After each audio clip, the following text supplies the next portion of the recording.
The cellophane crinkled under my fingers as I examined another bouquet of imported orchids sitting on our kitchen counter. White petals with purple centers, arranged in that expensive way that screamed money rather than sentiment. The same arrangement that had appeared every Friday for the past 4 months. "They're beautiful," I said to Nora, watching her face carefully. "Your boss really appreciates you." My wife barely looked up from her laptop, fingers dancing across the keyboard with practiced efficiency. Miles just believes in recognizing good work. It's office culture at Harren Industries. You wouldn't understand corporate dynamics. The dismissive tone stung, but I kept my expression neutral. After 12 years of marriage, I'd learned to read the subtle changes in Nora Mercer. The way she avoided eye contact when discussing work. How she'd started showering immediately after coming home on Fridays. The new lingerie that appeared in her drawer, tags carefully removed. "Right," I said, running water into a crystal vase. "Just office culture." Nora finally glanced up, her green eyes sharp with irritation. "Don't use that tone with me, Evan. Some of us have demanding careers that require maintaining professional relationships." I arranged the orchids carefully, each stem positioned with the precision I'd learned during my treasury days. Back when I investigated financial crimes for the federal government, before the budget cuts forced me into private sector consulting. Now I maintained corporate landscapes and designed garden installations for wealthy clients who saw me as invisible help. "Of course," I said. "Miles Harren seems very appreciative." The laptop snapped shut. "What's that supposed to mean?" "Nothing at all." I smiled, the same pleasant expression I'd perfected during interrogations.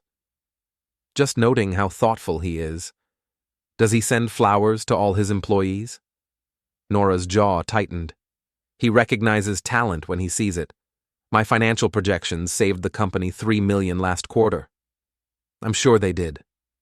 She stood abruptly, gathering her laptop and purse. "I have a conference call with the Singapore office. Try not to touch my work materials."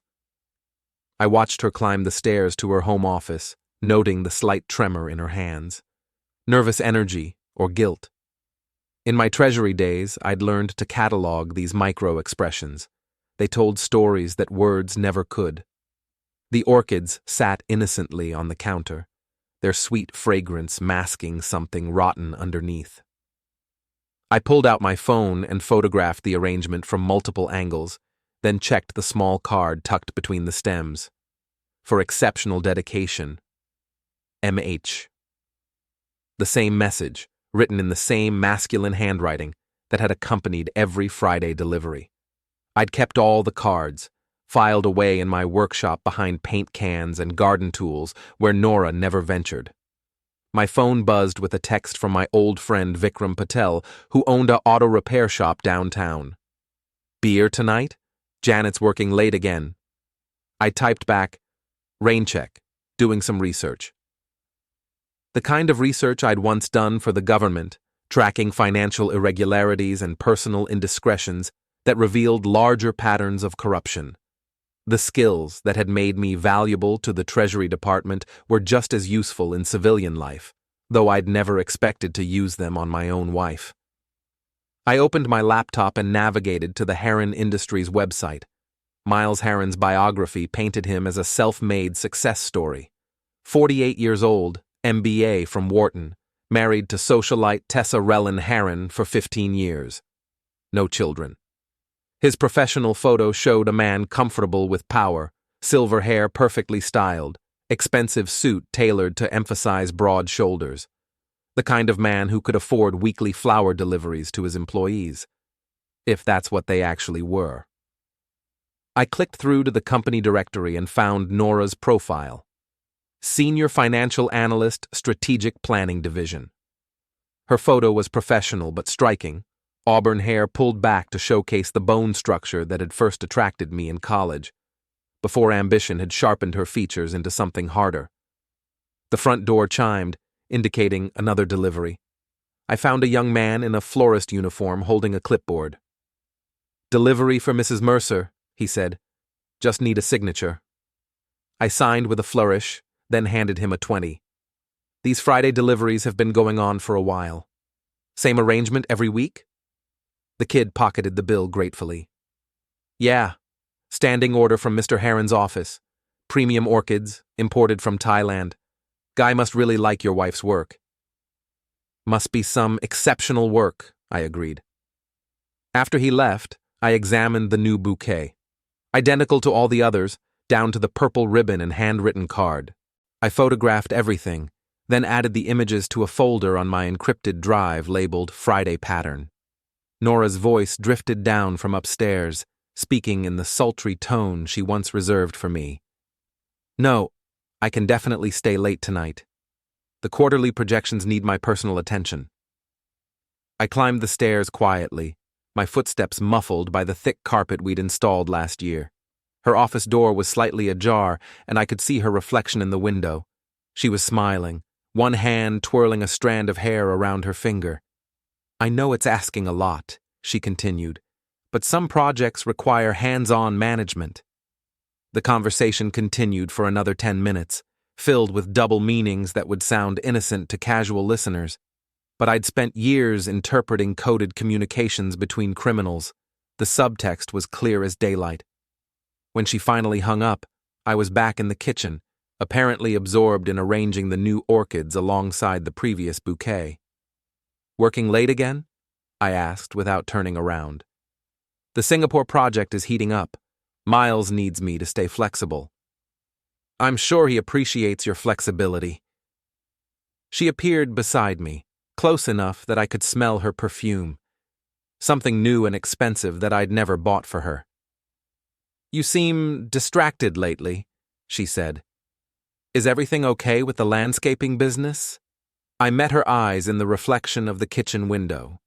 "Just thinking about growth opportunities, expanding into new areas." "That's good. You should challenge yourself more." The irony was delicious. Nora had no idea that her husband had once tracked down embezzlers who'd stolen millions from federal programs. She saw only the man who trimmed hedges and installed irrigation systems for her wealthy friends. "I've been considering some investigative work," I said carefully.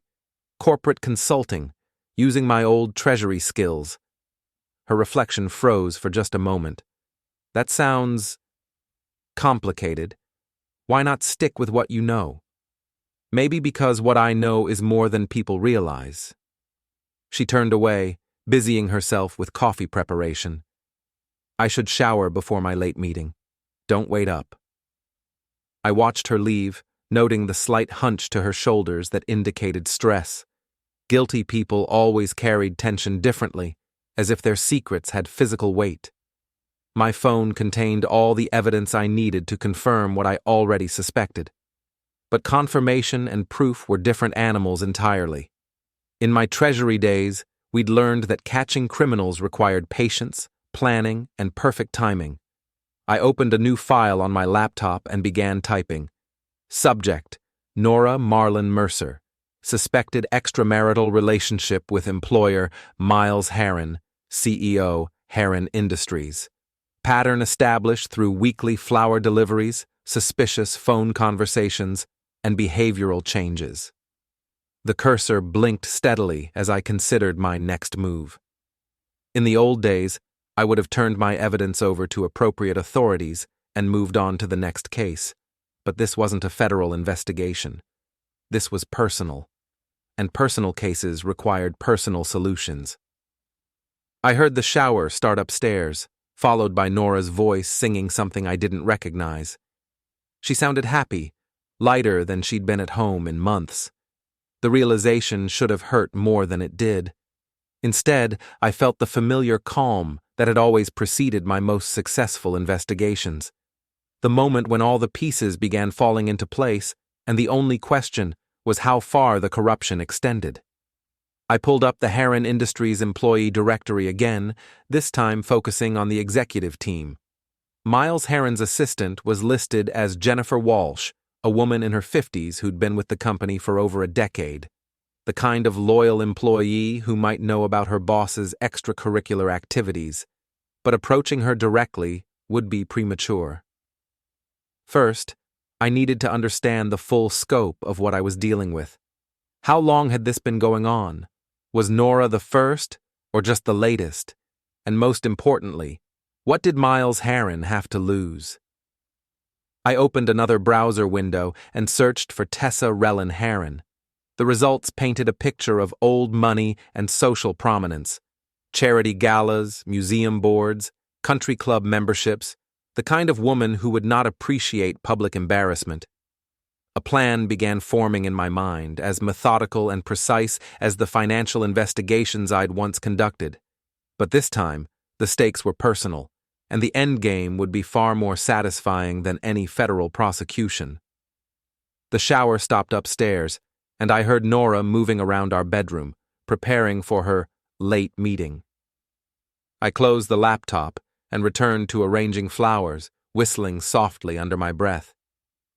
By the time she came downstairs, dressed in a black cocktail dress I'd never seen before, I was the picture of domestic contentment. "You look beautiful," I said, and meant it. "Miles is lucky to have such a dedicated employee." She kissed my cheek, her lips barely making contact. "Don't wait up. This could go very late."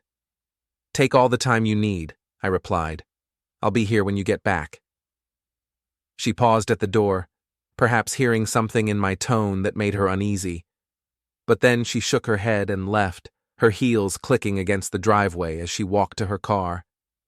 I watched through the window as she drove away, then returned to my laptop. The investigation was just beginning, but I already knew how it would end. Not with arrests or prosecutions, but with something far more personal. Justice. The magnetic strip on Nora's phone case caught the morning light as she placed it on the nightstand, exactly where she always did. 3:15 a.m., and she'd finally returned from her late meeting with Miles, reeking of expensive cologne that definitely wasn't mine. I waited until her breathing deepened into sleep, then carefully lifted her phone. The screen illuminated my face in the darkness as I pressed her thumb to the sensor. Biometric locks were remarkably easy to bypass when you lived with the subject. Her text messages told the story I'd expected to find, though seeing it spelled out in digital black and white still hit like a punch to the chest. Months of deleted conversations, but the phone's backup cache remembered everything. "Can't wait for our usual Friday celebration. M. The hotel suite is perfect. You think of everything. N. 18 months of Fridays, and you still surprise me. M. 18 months. The timeline stretched back to when Nora had first mentioned her promotion to the strategic planning division. When she'd started working late, traveling more frequently, and treating me like an inconvenient roommate rather than a husband. I photographed each conversation with my own phone, building a digital evidence file that would have impressed my old Treasury colleagues. Bank statements showed regular cash withdrawals on Friday afternoons. Credit card records revealed charges at the Grandview Hotel, always on the same day as the flower deliveries, but the most damning evidence was in her email drafts folder, a document she'd never sent, titled Post-Divorce Financial Planning. My hands shook as I read through her calculations. She'd already consulted with the attorney, valued our house, and researched how to access my pension fund. The woman sleeping beside me had been planning to leave me for over a year, and she wanted to take everything I'd worked for in the process. The phone slipped from my fingers, clattering against the nightstand. Nora stirred, but didn't wake, her face peaceful in sleep. No trace of the guilt that should have been eating her alive. I returned to my workshop and opened the encrypted files I'd been building. The evidence was overwhelming, but it was also just the beginning. In my Treasury days, we'd learned that financial crimes rarely existed in isolation. If Miles Harren was willing to risk his marriage and career for an affair, what other corners might he be cutting? I spent the next 3 hours diving into Harren Industries' public financial records. SEC filings, quarterly reports, executive compensation packages. The kind of dense financial documents that put most people to sleep but revealed fascinating patterns to trained investigators. Miles Harren's salary was substantial but not extraordinary for a CEO of his level. However, his expense account showed some interesting irregularities. Business dinners that coincided with Nora's late nights, hotel charges in cities where the company had no offices, conference registrations for events that didn't exist. More interesting was the pattern of bonuses paid to Nora's department. Her salary had increased by 40% over the past 18 months, with performance bonuses that seemed disconnected from any measurable achievements. Either she was the most brilliant financial analyst in corporate history, or someone was funneling money her way. I cross-referenced the payment dates with her calendar. Every bonus coincided with a business trip, usually to cities with luxury hotels and high-end restaurants. The kind of trips that would look legitimate on paper, but served very different purposes in reality. My phone buzzed with a text from Vikram. "Janet's working another late shift. Want to grab breakfast?" I typed back, "Meet me at Murphy's Diner in an hour. I need advice." Vikram Patel had been my closest friend since college, the kind of guy who'd help you move a body without asking questions.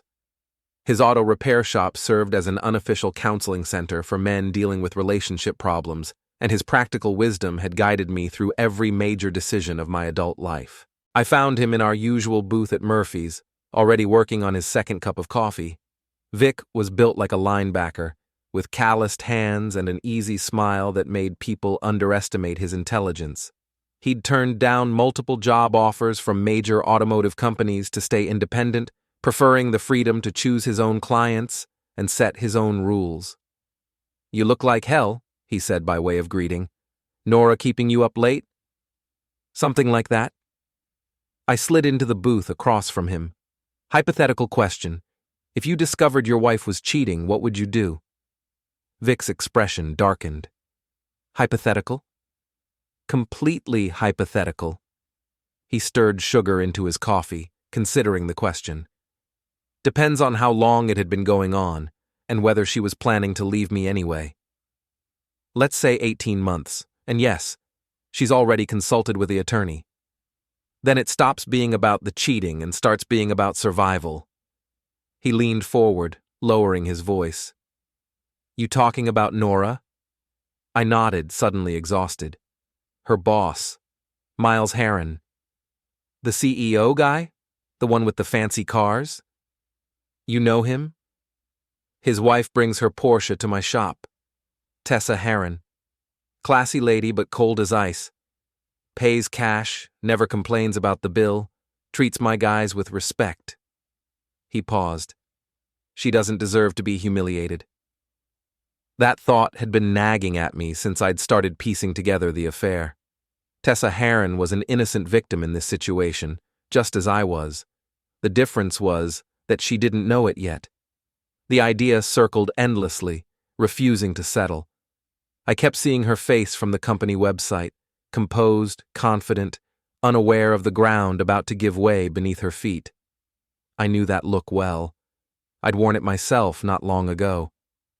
There was something deeply unsettling about being on the other side of that moment, holding knowledge that could shatter someone's carefully constructed reality. What would you do? I asked. Vic was quiet for a long moment, staring out the window at the morning traffic. Cars crawled past in fits and starts, sunlight flashing off windshields.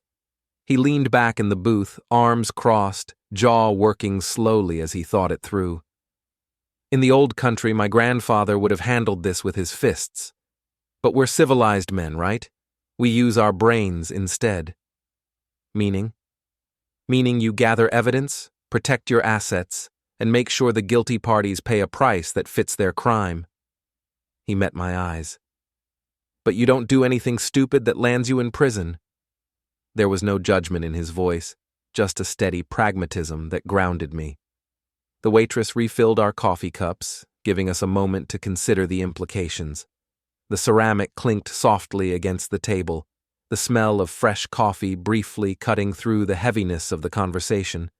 I'd been thinking along similar lines, but hearing it from Vic made the plan feel more real. less like a fever dream fueled by anger. I need to know how deep this goes, I said. Whether it's just an affair or something bigger. You thinking financial stuff? Your old treasury skills? Miles has been padding Nora's compensation. Expense account irregularities, the kind of patterns that usually indicate broader corruption. Vic grinned, the expression transforming his face. Now you're talking my language. You want to audit the guy? I want to understand what he has to lose, and then I want to make sure he loses it. We spent the next hour planning my approach. The conversation shifted into familiar territory: process, leverage, timing. Vic would use his connections in the automotive community to gather intelligence about Miles's personal habits. Nothing illegal, just patterns, where he went, who he talked to, how careful he really was. I would focus on the financial investigation, building a case that could destroy both their careers without ever raising my voice. What about Nora? Vic asked as we prepared to leave. I thought about the woman I'd married, the one who'd once laughed at my jokes and supported my dreams. That version of her felt distant now, like a photograph left too long in the sun. In her place was someone calculating and cruel, someone who saw me as an obstacle to overcome rather than a partner to cherish. She made her choice 18 months ago, I said. Now she gets to live with the consequences. Vic clapped me on the shoulder. You need anything, you call me, day or night. I drove home through the suburban streets where Nora and I had built our life together. Familiar lawns, familiar driveways, all of it unchanged and suddenly irrelevant. The house looked exactly the same from the outside, but everything had changed. I was no longer a husband trying to save his marriage. I was an investigator building a case against two people who'd betrayed everyone who trusted them. The transformation felt surprisingly liberating. Nora was in the kitchen when I arrived, dressed in her professional armor of tailored suit and designer heels. She was arranging yesterday's orchids in a new vase, humming softly under her breath, completely absorbed in the task. Good morning, she said without looking up. You were gone early. Breakfast with Vic. His wife's working a lot of overtime lately. She paused in her arranging. That must be difficult for him. He's handling it better than I expected. Some men are more observant than their wives realize. This time she did look up, her green eyes searching my face for hidden meaning. What's that supposed to mean? Nothing specific, just noting that betrayal has a way of revealing itself eventually. The orchids trembled in her hands. You're being cryptic again. I don't like it when you're cryptic. I poured myself coffee from the pot she'd made, noting that she'd only prepared enough for one person. Another small sign of how completely she'd written me out of her life. Sorry, I said. I've been thinking about expanding my consulting work, corporate investigations, financial auditing, the kind of work that requires attention to detail. That sounds risky. What if you uncover something you're not prepared to handle? The question hung in the air between us, loaded with implications neither of us was ready to address directly. I smiled, the same pleasant expression I'd perfected during my treasury days. I guess we'll find out. She gathered her purse and briefcase, moving with the efficient haste of someone eager to escape an uncomfortable conversation. I'll be late again tonight. The Singapore project is reaching a critical phase. Of course it is. Give Miles my regards. Her hand froze on the door handle. What? Your boss. Tell him I appreciate how well he takes care of his employees. She stared at me for a moment longer, then left without another word. I watched through the window as she backed out of the driveway, her movements sharp with anxiety. Phase 1 of my investigation was complete. I had evidence of the affair, documentation of financial irregularities, and a clear understanding of what both Nora and Miles had to lose. Now it was time to start applying pressure. I opened my laptop and began composing an email to Jennifer Walsh, Miles Harren's assistant. The message was carefully crafted to sound like a routine business inquiry while opening the door for more personal revelations. Dear Ms. Walsh, I'm conducting a landscape consultation for several Harren Industries executives and would appreciate guidance on appropriate floral arrangements for corporate gifts. I understand Mr. Harren has particular preferences for weekly deliveries. Any insight you could provide would be greatly appreciated. I signed it with my business credentials and sent it from my professional email account. Within an hour, I had a response that exceeded my expectations. Mr. Mercer, I'd be happy to discuss Mr. Harren's preferences. However, I should mention that his weekly flower orders are handled through his personal account rather than corporate channels. Perhaps we could meet in person to discuss the details. I'm available this afternoon if convenient. The subtext was clear. Jennifer Walsh knew about the affair, and she was willing to talk about it. Whether from professional frustration, moral outrage, or simple gossip, she was ready to share information that could prove invaluable. I typed back immediately, "This afternoon would be perfect. Coffee at 2?" Her response came within minutes. "Starbucks on 5th Street. I'll be wearing a blue scarf."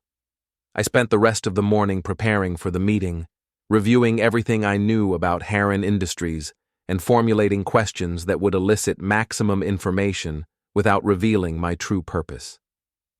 By the time I left for downtown, I felt the familiar excitement that had always accompanied my best investigations. The thrill of the hunt, the satisfaction of uncovering hidden truths, the anticipation of justice finally being served. Nora and Miles had no idea what was coming for them, but they were about to find out. Jennifer Walsh was exactly what I'd expected from an executive assistant who'd survived 15 years in corporate America. Mid-50s, steel-gray hair pulled into a practical bun, and eyes that missed nothing. She'd claimed the corner table at Starbucks, positioning herself with a clear view of the entrance and exit routes. "Mr. Mercer?" She stood as I approached, extending a firm handshake. "Jennifer Walsh, thank you for meeting me on such short notice." I settled into the chair across from her, noting the way she'd arranged her purse and coffee cup to create a barrier between us. Defensive positioning, but not hostile. More like someone preparing to share information she knew she shouldn't. "I appreciate you taking the time," I said. "Corporate landscaping can be tricky. Everyone has different preferences." She smiled, but it didn't reach her eyes. "Mr. Harren definitely has specific tastes, especially when it comes to personal arrangements." The pause was deliberate, loaded with meaning. I leaned forward slightly, projecting the kind of professional interest that had made witnesses comfortable during my Treasury days. "I imagine working for a CEO requires discretion. More than you might think." She sipped her coffee, studying my face. "May I ask how you became interested in working with Harren Industries executives?" "My wife works for the company, Nora Mercer, in strategic planning. She's mentioned how thoughtful Mr. Harren is with employee recognition." Jennifer's expression shifted almost imperceptibly. Recognition, followed by something that might have been sympathy. "Ah," she said quietly. "Nora Mercer. Yes, Mr. Harren is very attentive to her contributions." The way she said attentive made it clear that she knew exactly what kind of contributions Nora was making. I felt a flash of anger, quickly suppressed. Emotional reactions were counterproductive during investigations. "She's mentioned the weekly flower deliveries. Very generous of him." "Those orders come through his personal account," Jennifer said carefully, "along with certain hotel reservations and restaurant bookings that aren't related to official company business." She was offering me information without forcing me to ask for it directly, the kind of professional courtesy that protected her from accusations of gossip while still revealing the truth. That must create interesting scheduling challenges. "You have no idea." She leaned back in her chair, her professional mask slipping slightly. 15 years I've worked for that man. Scheduled his legitimate business meetings, managed his calendar, protected his reputation. But lately, she trailed off, shaking her head. Lately? I prompted. Lately, I feel more like an accomplice than an assistant, covering for meetings that aren't meetings, creating alibis for trips that aren't business-related, lying to his wife when she calls looking for him. The bitterness in her voice was unmistakable. Jennifer Walsh had reached her breaking point with Miles Harren's behavior, and I was offering her an opportunity to unload her frustration on someone who would understand. That sounds ethically challenging, I said. It's gotten worse over the past year. More frequent appointments, more elaborate cover stories, and the expenses. She shook her head again. I process his expense reports. Business dinners that cost more than my monthly salary, hotel suites in cities where we have no clients, conference fees for events that don't exist. My treasury instincts kicked into high gear. Expense account fraud? I wouldn't call it fraud exactly. More like creative accounting. Everything gets coded as business development or client entertainment. Technically legal, but ethically questionable. She was giving me a roadmap to Miles Harren's financial vulnerabilities, information that could destroy his career if presented to the right people at the right time. Has anyone else noticed these irregularities? The accounting department processes the reports, but they don't question executive expenses. The board reviews quarterly summaries, but not individual line items. She paused. Unless someone specifically brought it to their attention. The suggestion hung in the air between us. Jennifer Walsh wasn't just sharing gossip. She was offering to help expose her boss's misconduct. Why are you telling me this? I asked. She was quiet for a long moment, staring into her coffee cup. When she looked up, her eyes were hard with resolve. The cafe hummed softly around us, cutlery clinking, a low murmur of voices, the hiss of the espresso machine. But our small table felt sealed off from it all. Steam curled lazily from her cup, fogging her glasses for a second before she pushed them up the bridge of her nose. Whatever hesitation she'd had when we sat down was gone now, replaced by something firm and deliberate. She'd made up her mind long before this conversation, and I was only now being let in on it. Because I'm tired of being complicit in behavior that hurts innocent people. Mrs. Harren is a lovely woman who doesn't deserve to be humiliated. And your wife. She paused delicately. Well, I suspect she may not fully understand what she's gotten herself into. Her tone was measured, almost gentle, as though she believed she was delivering difficult news to someone who needed protection from it. The irony was almost funny. Jennifer Walsh thought Nora was an innocent victim being manipulated by her powerful boss. She had no idea that my wife was an equal partner in the deception, actively planning to abandon our marriage while stealing everything I'd worked for. I kept my face neutral, lifting my own cup and taking a slow sip to buy myself a second. The coffee tasted bitter and overbrewed. What would you suggest? I asked. She didn't answer right away. Instead, she reached for her purse, unzipped it with careful precision, and rested her hand inside as if confirming something was still there. If someone were to compile a detailed report of Mr. Harren's expense account irregularities, along with documentation of his personal use of company resources, it would create significant problems for him. The board takes financial impropriety very seriously. She reached into her purse and pulled out a flash drive, sliding it across the table. It came to rest near my saucer, small and unassuming, its matte black surface catching the light. The gesture was casual, almost practiced. Hypothetically speaking, of course. I palmed the drive smoothly, a skill learned during years of handling sensitive evidence. Hypothetically. She watched my hand disappear beneath the table, her expression unreadable.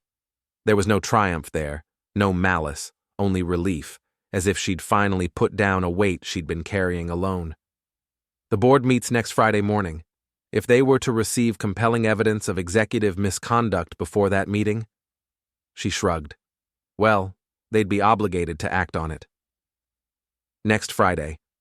The same day Miles would normally be sending flowers to Nora, booking their usual hotel suite and charging another fraudulent dinner to his expense account. The symmetry of it settled heavily in my chest. "Thank you for the landscaping consultation," I said, standing to leave. "You've been very helpful." She smiled faintly, gathering her things. "I hope your wife appreciates how much you care about her career," Jennifer replied. I drove home with the flash drive burning a hole in my pocket, my mind racing with possibilities. Jennifer Walsh had just handed me the tools to destroy Miles Harren's career, but timing would be everything. Traffic crawled along the boulevard, red brake lights blurring together as dusk crept in. I barely noticed the drive, replaying the conversation over and over, mapping out contingencies the way I used to on cases that mattered. This wasn't just leverage, it was a loaded weapon, and I needed to decide exactly when and how to pull the trigger. First, I needed to understand exactly what was on the drive and how to present it most effectively. Then, I needed to decide whether to move against Miles alone or to include Nora in the targeting. The house was empty when I arrived, Nora already gone to whatever meeting was occupying her afternoon. I went straight to my workshop and inserted the flash drive into my laptop. The familiar hum of the machine booting up steadied me. The screen flickered to life, folders populating one by one. Almost immediately, I knew Jennifer hadn't exaggerated. The files were a prosecutor's dream. 18 months of expense reports, hotel receipts, restaurant bills, and travel vouchers. Every fraudulent charge carefully documented, with dates and amounts that corresponded perfectly to the affair timeline I'd constructed. I scrolled slowly, methodically, the way I always had. Patterns emerged instantly: repeated vendors, recurring dates, identical justifications copied and pasted across reports. It was sloppy in the way powerful men often got sloppy, convinced no one would ever look closely. But the most damaging evidence was in the email attachments. Messages between Miles and various vendors, arranging services that were clearly personal but charged to the company. Flower deliveries, jewelry purchases, even lingerie orders from high-end boutiques. My hands clenched into fists as I read through the receipts. Miles Harren hadn't just been having an affair with my wife, he'd been using company money to pay for it. Every hotel room, every expensive dinner, every piece of jewelry he'd given her had been funded by Harren Industries shareholders. The realization sharpened my anger into something cleaner, more focused. This wasn't just personal betrayal anymore, it was criminal arrogance. The final folder contained something even more interesting: employment records for Nora's department. Her salary increases, bonus payments, and performance reviews were all there, painting a clear picture of favoritism that bordered on embezzlement. I leaned closer to the screen, pulse quickening.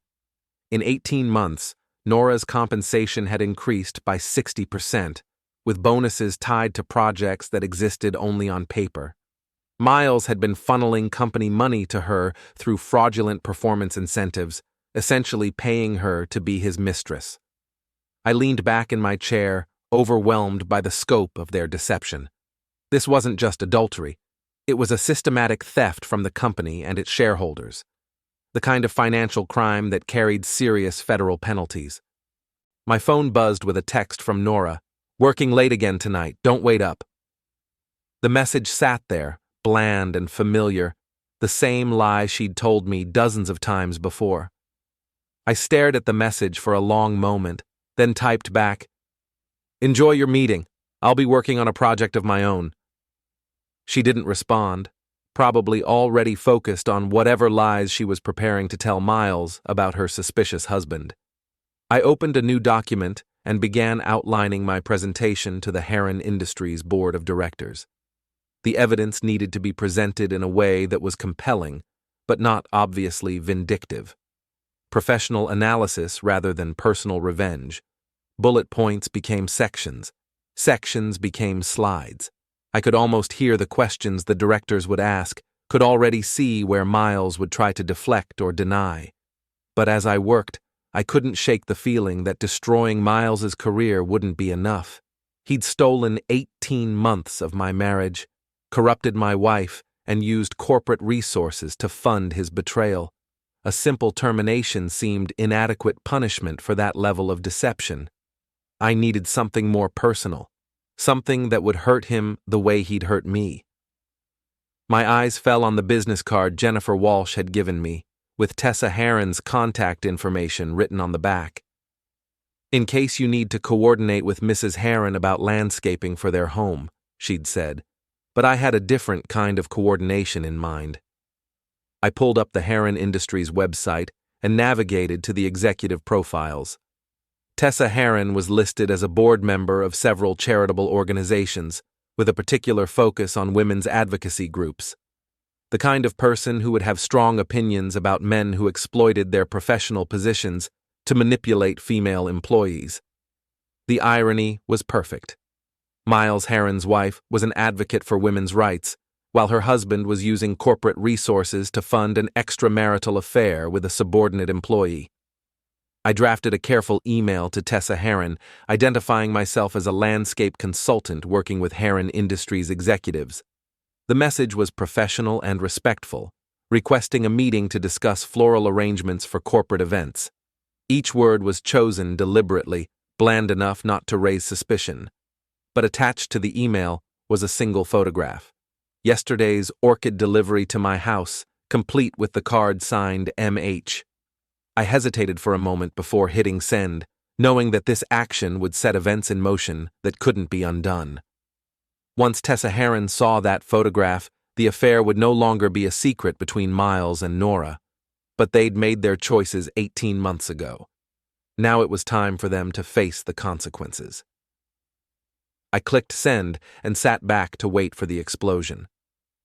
Tessa Harren's response came at exactly 6:47 a.m., while Nora was still in the shower preparing for another day of strategic planning.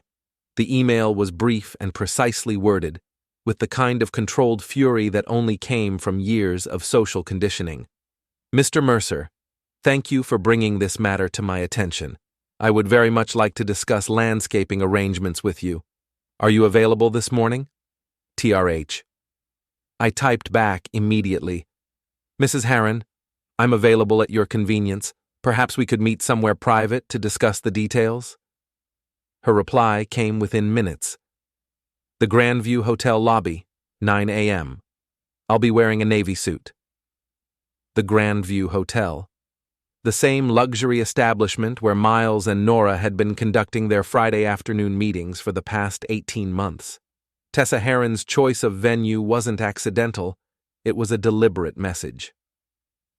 I arrived 15 minutes early and positioned myself with a clear view of the entrance. The lobby was exactly what I'd expected from a hotel that charged $500 per night for basic rooms, marble floors, crystal chandeliers, and the kind of understated elegance that screamed old money. Tessa Harren entered at exactly 9 o'clock, moving with the confident stride of someone accustomed to commanding attention.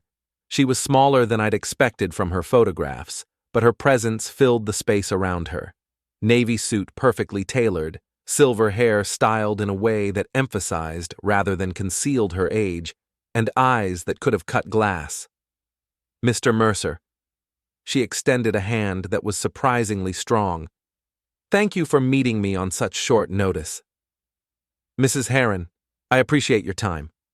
She gestured toward a seating area in the far corner of the lobby, away from the main traffic flow. Shall we discuss your landscaping proposal? We settled into leather chairs that probably cost more than most people's monthly salary. Tessa arranged herself with practiced grace, crossing her legs and folding her hands in a way that projected complete control. Before we begin, she said, I should mention that I'm quite familiar with this hotel. My husband has been a frequent guest here for the past year and a half. The statement hung in the air between us, loaded with implications. She knew about the affair, had probably known for months, and was now ready to do something about it. I imagine that creates interesting scheduling conflicts, I said carefully. You have no idea. She smiled, the expression edged with unmistakable menace. Tell me, Mr. Mercer, how long have you been aware of your wife's extracurricular activities. The direct question caught me off guard. I'd expected to dance around the subject for at least a few more minutes, building rapport before revealing the full scope of what I knew. Officially, since yesterday morning when I received your husband's expense reports. Her eyebrows rose slightly. His expense reports? I pulled out my phone and showed her the photographs I'd taken of the financial documents, hotel charges, restaurant bills, and flower deliveries, all charged to Harren Industries and all corresponding to dates when Nora had worked late. Miles has been using company resources to fund his affair with my wife, I said. Every hotel room, every expensive dinner, every piece of jewelry he's given her has been paid for by your shareholders. Tessa studied the images with the focused attention of someone who understood financial documents. Her expression grew colder with each receipt. How did you obtain these records? I have contacts within the company, people who are concerned about executive misconduct. She handed my phone back, her movements precise and controlled. What do you intend to do with this information? That depends on what you intend to do with it. We stared at each other for a moment, two people whose lives had been upended by the same betrayal, trying to determine whether we were allies or adversaries. My husband, Tessa said finally, believes that I'm a decorative accessory who exists to enhance his social standing. He assumes that I'm too naive to notice his indiscretions, or too dependent on his money to do anything about them. And are you? Her smile was genuinely amused this time. Mr. Mercer, I have a law degree from Harvard and a trust fund that predates my marriage by several decades. I'm neither naive nor dependent. The revelation shifted our entire dynamic. Tessa Harren wasn't a victim seeking revenge. She was a predator who'd been waiting for the right opportunity to strike. What do you want? I asked. I want Miles destroyed professionally and personally. I want your wife to understand that actions have consequences. And I want both of them to know that they underestimated the wrong people. Her words echoed my own thoughts so perfectly that I had to suppress a smile. I may be able to help with that. I was hoping you'd say that. She reached into her purse and pulled out a manila folder. I've been conducting my own investigation into my husband's activities. Financial records, phone logs, travel itineraries. Everything needed to prove that he's been systematically defrauding the company. I opened the folder and found documents that made Jennifer Walsh's flash drive look like amateur hour. Bank statements showing personal charges to corporate accounts, credit card records revealing a pattern of fraudulent expenses, and phone records that documented hundreds of calls between Miles and Nora during business hours. This is enough to destroy him, I said. Professionally, yes, but I want more than just his career. I want him humiliated, discredited, and completely ruined. The venom in her voice was unmistakable. This wasn't about justice or moral outrage. It was about revenge, pure and simple. What did you have in mind? The board of directors meets Friday morning to review quarterly performance. If they were to receive compelling evidence of executive misconduct before that meeting, they'd be obligated to terminate Miles immediately. And personally? Her smile was predatory. Leave that to me. I have connections throughout the city's social and business networks.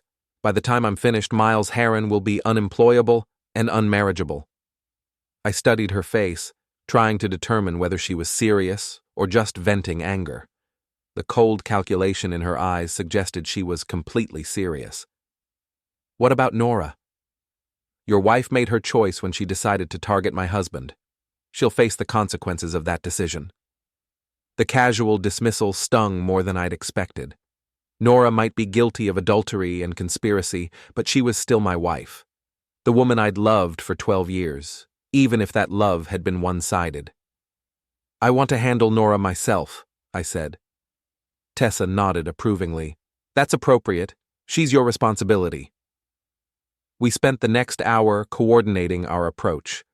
Tessa would use her social connections to ensure that news of Miles's misconduct spread throughout their circle of friends and business associates. I would compile the financial evidence into a presentation for the board of directors, ensuring that his termination was swift and decisive. "There's one more thing," Tessa said as we prepared to leave. "I want them to know that we're working together, that their betrayal brought us together in a way that their loyalty never could have." The poetic justice of the situation wasn't lost on me.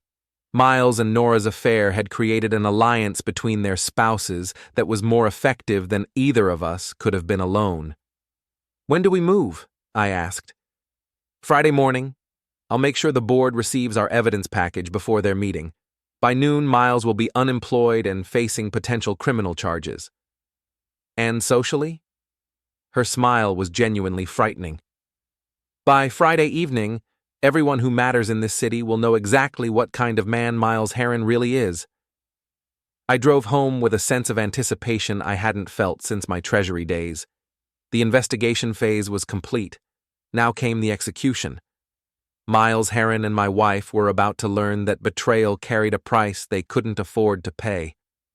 Nora was in the kitchen when I arrived, arranging another bouquet of orchids in the crystal vase that had become a weekly ritual. She looked up as I entered, her expression carefully neutral. "You were gone early this morning," she said. "Business meeting, a new client with very specific requirements." "Anyone I know?" I poured myself coffee from the pot she'd made, noting again that she'd only prepared enough for one person. "Tessa Harren.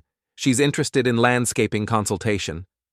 Nora's hand froze halfway to the flower arrangement. "Tessa Harren? Miles's wife?" "The same. Lovely woman. Very intelligent. Very well connected." I sipped my coffee, watching her face carefully. We had a fascinating conversation about corporate culture and executive accountability. The color drained from Nora's face. "What kind of conversation?" "Professional matters mostly. She's very concerned about maintaining ethical standards in business relationships." Nora set down the orchid she'd been holding, her hand trembling slightly. "Evan, what exactly did you discuss with her?" "Landscaping," I said innocently.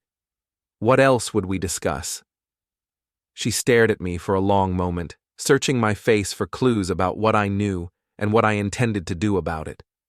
But I'd spent years perfecting my poker face during federal investigations, and she found nothing. "I should get to work," she said finally. "The Singapore project needs my immediate attention." "Give Miles my regards," I said. "Tell him I'm looking forward to working more closely with his family." She left without another word, her movements sharp with barely controlled panic. I watched through the window as she fumbled with her car keys, nearly dropping them twice before managing to unlock the door. My phone buzzed with a text from Tessa Harren. "Phase 1 complete. Miles knows we met, but not what we discussed. He's nervous." I typed back, "Nora's terrified. They'll probably meet today to coordinate their response." "Perfect. Let them panic. Panicked people make mistakes." I spent the rest of the morning organizing the evidence we'd compiled into a comprehensive presentation for the board of directors. Financial documents, expense reports, and communication records that painted a clear picture of systematic fraud and abuse of corporate resources. But the real satisfaction would come from watching Miles and Nora realize that their victims had become their hunters, that the people they'd betrayed and underestimated had joined forces to destroy them both. Friday couldn't come soon enough. Thursday night, Nora came home looking like she'd aged 5 years in a single day. Her usually perfect makeup was smudged, her designer suit wrinkled, and her hands shook as she poured herself a glass of wine that was gone in 3 swallows. "Rough day at the office?" I asked from my position at the kitchen counter, where I was putting the finishing touches on my presentation to the board of directors. She refilled her wine glass without answering, her movements jerky with barely controlled panic. "We need to talk." "About what?" "About us. About our marriage. About—" She gestured vaguely at the space between us. "About fixing things." The sudden change in tactics was almost amusing. For 18 months, she'd treated me like an inconvenient roommate she was planning to evict. Now, faced with the prospect of exposure, she wanted to fix things. "What's brought this on?" I asked. "I've been thinking about what's important, about what I really want." She moved closer, her perfume unable to mask the scent of fear sweat. "I want to make our marriage work, Evan. I want us to be happy again." Interesting timing. Her eyes flickered with something that might have been guilt. "What do you mean?" "Just noting that this conversation is happening on a Thursday night. Usually Friday nights are when you work late with Miles." The wine glass slipped from her fingers and shattered on the tile floor. Red wine spilled across the white surface, and for a moment, neither of us moved. "I don't know what you think you know," she said finally, "but you're wrong." I set down my laptop and walked to the utility closet, retrieving a mop and dustpan. "Am I?" "Yes. Miles is my boss, nothing more. The flowers are professional courtesy. The late meetings are about the Singapore project. Everything has a perfectly innocent explanation." I knelt to clean up the broken glass, each shard catching the kitchen light like tiny accusations. "What about the hotel receipts?" She went completely still. "What hotel receipts?" "The ones from the Grandview Hotel, 18 months' worth of Friday afternoon reservations, all charged to Harren Industries expense accounts." I looked up at her from the floor. "Along with the jewelry purchases, restaurant bills, and flower deliveries." The stem of the wine glass lay snapped in two near my knee, red liquid creeping across the tile in slow, uneven rivulets. The air still smelled sharp and sweet, that fermented tang clinging to the back of my throat. Nora hadn't moved since the glass shattered. She just stood there, hands half raised, as if she'd forgotten what they were meant to do. I stayed where I was, kneeling amid the mess, letting the words settle between us like debris after an explosion. Nora sank into a chair, her face pale as paper. "How did you—" Her voice trailed off, thin and unsteady. She swallowed, eyes darting to the counter, the doorway anywhere but me, as though the kitchen itself might offer an escape route. "I used to investigate financial crimes for the federal government, remember? Following money trails is what I do." I could hear how calm I sounded, and that steadiness felt almost alien. It was the same voice I'd used in interview rooms and court prep sessions, the one that stripped emotion down to something procedural. I watched her register that tone, watched the realization sink in that this wasn't an argument she could talk her way out of. "Evan, please, let me explain." The plea came quickly, reflexive. She leaned forward in the chair, fingers digging into the upholstery, as if proximity might soften the damage. I turned away, focusing instead on the floor, on the small practical task still waiting. I finished cleaning up the glass and wine, then washed my hands methodically. "Explain what? That you've been having an affair with your boss for 18 months?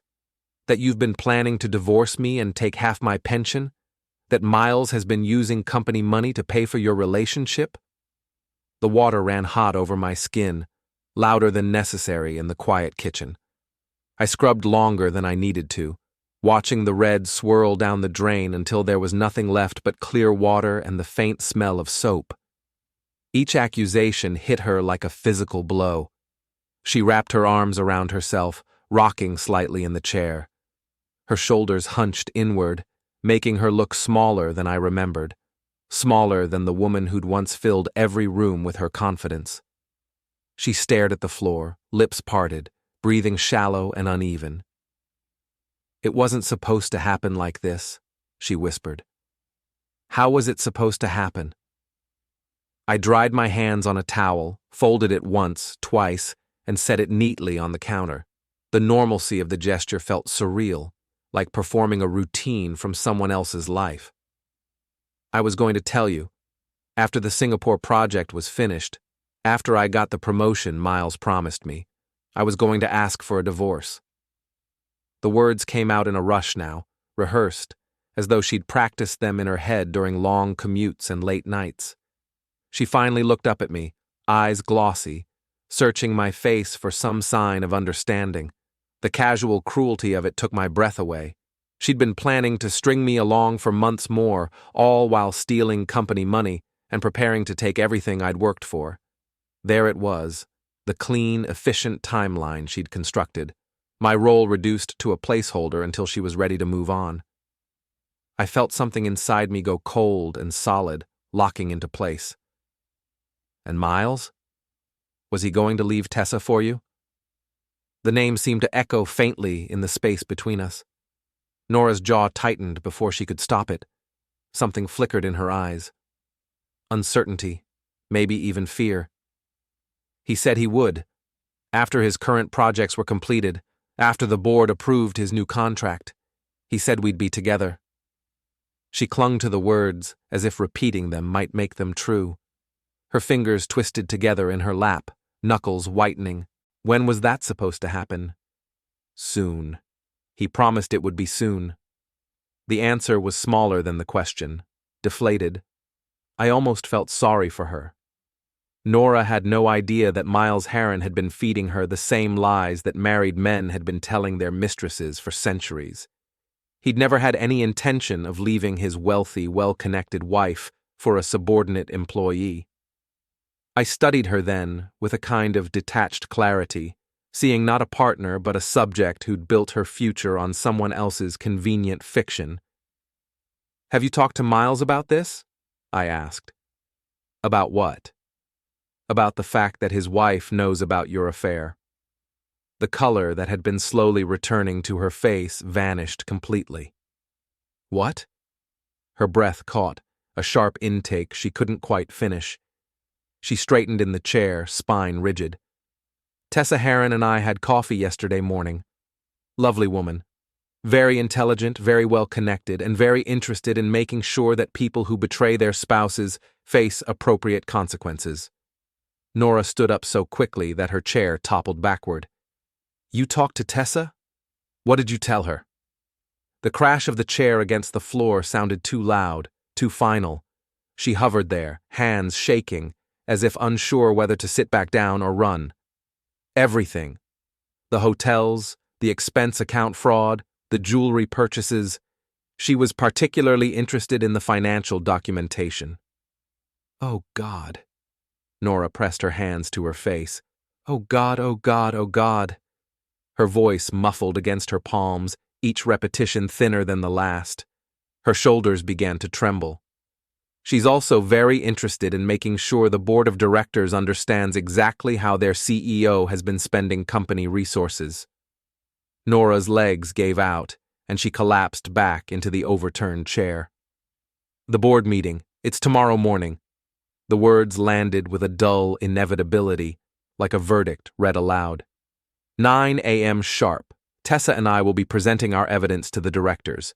By noon, Miles will be unemployed and facing potential criminal charges. I said it plainly, no emphasis, no satisfaction allowed into my voice. The facts were enough on their own. "You can't do this," she said desperately. "You'll destroy everything. My career, my reputation, my future." "Your future?" I laughed, the sound harsh in the quiet kitchen. "You mean the future you were planning without me? The one where you take half my pension and disappear with your married boss?" She flinched at the sound of my laughter more than at the words themselves. She started crying then, huge gasping sobs that shook her entire body. "Please, Evan, please don't do this. I'll end it with Miles. I'll quit my job. We can start over, go to counseling, fix our marriage." Tears streaked down her face, leaving dark tracks through her makeup. She reached out toward me without quite touching, fingers trembling in the air between us. "Like you fixed it for the past 18 months? I made a mistake, a terrible mistake, but it doesn't have to ruin everything." The desperation in her voice was raw now, stripped of strategy. I studied her face, looking for any trace of the woman I'd married 12 years ago. But all I saw was someone who'd been caught and was desperately trying to avoid consequences. "You're right," I said finally. It doesn't have to ruin everything. Just your relationship with Miles, your job at Harren Industries, your reputation in the business community, and any chance of taking my pension in a divorce settlement." She looked up at me through her tears, hope flickering in her eyes. "You mean, I mean that actions have consequences. You chose to have an affair. You chose to steal company money. You chose to plan a divorce behind my back. Now you get to live with those choices." The hope died, replaced by something harder. "You're enjoying this?" "More than I expected to." She wiped her eyes with the back of her hand, smearing her mascara across her cheek. "What happens now?" "Now you pack a bag and find somewhere else to stay. This house is in my name, and I don't want you here when the story breaks tomorrow." "Where am I supposed to go?" "That's not my problem anymore." She stared at me for a long moment, perhaps finally understanding that the man she'd married was gone, replaced by someone who'd learned to fight back. "I hate you," she said quietly. "I know, but I don't care." She went upstairs to pack, her footsteps heavy on the stairs we'd climbed together thousands of times. I returned to my laptop and made final adjustments to the board presentation, adding the recording I'd made of our conversation as additional evidence of her guilt. My phone buzzed with a text from Tessa Harren. "Miles just called an emergency meeting with his lawyer. He knows what's coming." I typed back, "Nora's packing. They're both running scared." Good. Scared people make desperate choices, and desperate choices lead to bigger mistakes. An hour later, Nora came downstairs with a single suitcase, her face composed but her eyes red from crying. She paused at the front door, looking back at the life she was leaving behind. "This isn't over," she said. "Yes, it is." She left without another word, and I watched through the window as she loaded her suitcase into the car and drove away. The house felt different without her in it. Cleaner somehow, as if her presence had been contaminating the air. I spent the evening reviewing the presentation one final time, making sure every piece of evidence was properly documented and legally obtained. Tomorrow morning, Miles, Harren, and Nora would face the consequences of their choices in front of the people who controlled their professional futures. But tonight, for the first time in 18 months, I was alone in my own home without feeling like a stranger. My phone rang at exactly midnight. Tessa Harren's name appeared on the screen. "Mr. Mercer," she said, without preamble, "I hope you're ready for tomorrow." "More than ready."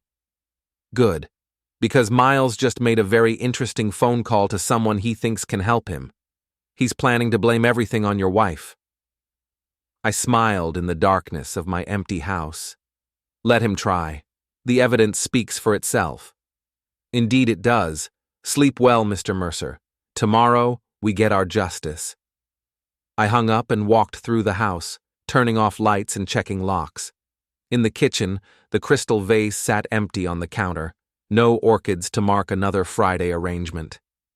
There would be no more Friday flowers, no more late meetings, no more lies disguised as professional courtesy. Tomorrow, the final accounting would begin. And I couldn't wait to see the bill. The morning of reckoning arrived gray and cold, with the kind of persistent drizzle that made everything look washed out and tired. I dressed carefully in my best suit, the same one I'd worn during my most important treasury presentations, and drove downtown through streets that seemed unusually quiet. The Harren Industries building rose 30 stories above the financial district, all glass and steel and corporate ambition. I'd been here once before, years ago, when Nora first got her job. She'd been so proud then, so excited about her future with the company. Now that future was about to end in spectacular fashion.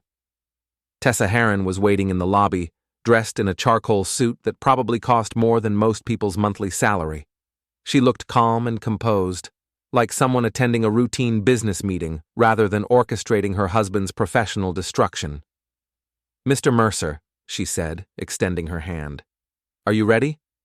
Completely. We rode the elevator to the 30th floor in comfortable silence, both of us focused on the presentation ahead. The boardroom was exactly what I'd expected.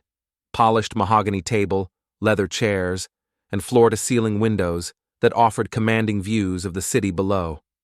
The board members were already assembled, 8 men and women who collectively controlled billions in assets. They looked up as we entered, their expressions ranging from curious to concerned. "Ladies and gentlemen," Tessa said, taking her place at the head of the table, "thank you for accommodating this emergency session. Mr. Mercer and I have uncovered evidence of serious financial misconduct that requires your immediate attention." I opened my laptop and connected it to the room's projection system. The first slide appeared on the wall-mounted screen. Executive Misconduct Investigation. Miles Harren, CEO. The next 45 minutes were a masterclass in forensic accounting. Every fraudulent expense, every personal charge to corporate accounts, every piece of evidence that Miles had been systematically stealing from the company to fund his affair with Nora. The board members asked pointed questions, their initial skepticism giving way to outrage as the scope of Miles's misconduct became clear. By the time I reached the final slide, showing the total amount of corporate funds that had been diverted for personal use, the room was completely silent. "The evidence is overwhelming," said Patricia Williams, the board's senior member. "Where is Mr. Harren now?" "Probably meeting with his attorney," Tessa replied. "He became aware yesterday that his activities were under investigation." "And the employee involved in this arrangement?" "Nora Mercer has been terminated for policy violations," I said. "She's no longer employed by Harren Industries." Patricia nodded approvingly. "Mr. Mercer, this presentation is extremely thorough. Have you considered whether criminal charges should be filed? That decision rests with the board and the company's legal counsel. I've simply compiled the evidence." The board members exchanged glances, their decision already made. Miles Harren's career was over, his reputation destroyed, his future in corporate America finished.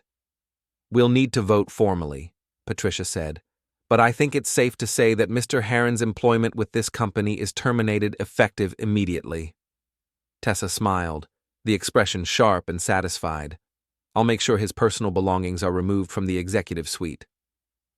We left the boardroom 20 minutes later, after the board had voted unanimously to terminate Miles and refer the matter to federal prosecutors. The hallway seemed brighter somehow, as if a shadow had been lifted from the building. "Phase 1 complete," Tessa said as we waited for the elevator. "What's Phase 2? Her smile was genuinely frightening. "Making sure everyone in our social circle knows exactly what kind of man Miles Harren really is. By tonight, he'll be unemployable and unmarriageable." The elevator doors opened, and we descended toward the lobby in comfortable silence. As we reached the ground floor, I saw a familiar figure standing near the security desk. Miles Harren looked like he'd aged 10 years overnight. His usually perfect hair was disheveled, his expensive suit wrinkled, and his face bore the gray pallor of a man who'd just watched his world collapse. He saw us as we exited the elevator, his eyes widening with recognition and rage. "You," he said, pointing at me with a shaking finger. "You destroyed everything." "No," I replied calmly. "You destroyed everything. I just documented it." He took a step forward, his hands clenched into fists. "You have no idea what you've done, the damage you've caused." "I know exactly what I've done. I've held you accountable for 18 months of theft, fraud, and betrayal." Tessa moved to stand beside me, her presence commanding attention from everyone in the lobby. "Hello, Miles. I trust your meeting with the board went well?" The look he gave his wife could have melted steel. "You vindictive witch. You planned this whole thing." "I simply provided evidence of your misconduct to the appropriate authorities, the same evidence that's now been forwarded to federal prosecutors." Miles's face went white. "Federal prosecutors?" "Corporate fraud is a federal crime," I said. The FBI takes a very dim view of executives who steal company money to fund extramarital affairs. He staggered backward, the full implications finally hitting him. Not only had he lost his job and his marriage, but he was facing potential criminal charges that could result in prison time. "This isn't over," he said desperately. "I have lawyers, connections, resources. I'll fight this." "With what money?" Tessa asked sweetly. "Your corporate accounts have been frozen, your personal assets are being audited, and your legal fees are about to become very expensive." Miles looked around the lobby, perhaps hoping for support or sympathy from the security guards and receptionists who were watching the drama unfold. But all he found were curious stares and carefully neutral expressions. "You'll regret this," he said finally. "Both of you." "I doubt that," I replied. He stormed out of the building, his footsteps echoing across the marble floor. Through the floor-to-ceiling windows, I watched him climb into a taxi, probably heading to another meeting with lawyers who would charge him thousands of dollars to confirm what he already knew. His career was finished. "Well," Tessa said, straightening her suit jacket. "That was satisfying. More than I expected. The day's not over yet. I have lunch plans with several prominent members of our social circle. By evening, Miles's reputation will be as destroyed as his career." I nodded, understanding that Tessa Harren's version of justice was more comprehensive than anything the legal system could provide. Miles wouldn't just lose his job and face criminal charges. He'd be completely ostracized from the community where he'd built his identity. "What about Nora?" she asked. "What about her? Are you planning additional consequences for her role in this?" I thought about my wife, probably hiding in some hotel room, waiting for Miles to call with reassurance that would never come. She'd lost her job, her lover, and her marriage in the span of 24 hours. Her reputation in the business community was destroyed, her future prospects limited, and her dreams of easy wealth shattered. "I think she's suffered enough," I said finally. Tessa nodded approvingly. Mercy is a luxury only the victorious can afford. We parted ways in the lobby, two people whose lives had been forever changed by the actions of others, but who had chosen to fight back rather than accept victimhood. I drove home through the same gray streets, but everything looked different now. Brighter somehow, as if the weight I'd been carrying for 18 months had finally been lifted. The house was exactly as I'd left it, empty but no longer lonely. I walked through the rooms where Nora and I had built our life together, seeing them with new eyes. Tomorrow I'd start making changes, turning our shared space into something that was uniquely mine. But today, I had one final task to complete. I went to my workshop and retrieved the folder containing all the evidence I'd compiled about the affair. 18 months of photographs, documents, and recordings that had brought down Miles Harren and ended my marriage. I carried the folder to the backyard, where my garden tools were neatly arranged in the shed I'd built with my own hands. The roses were blooming despite the gray weather, their petals bright against the overcast sky. I built a small fire in the metal trash can I used for yard waste, then began feeding the documents to the flames. One by one, the evidence of betrayal and deception turned to ash, carried away by the wind.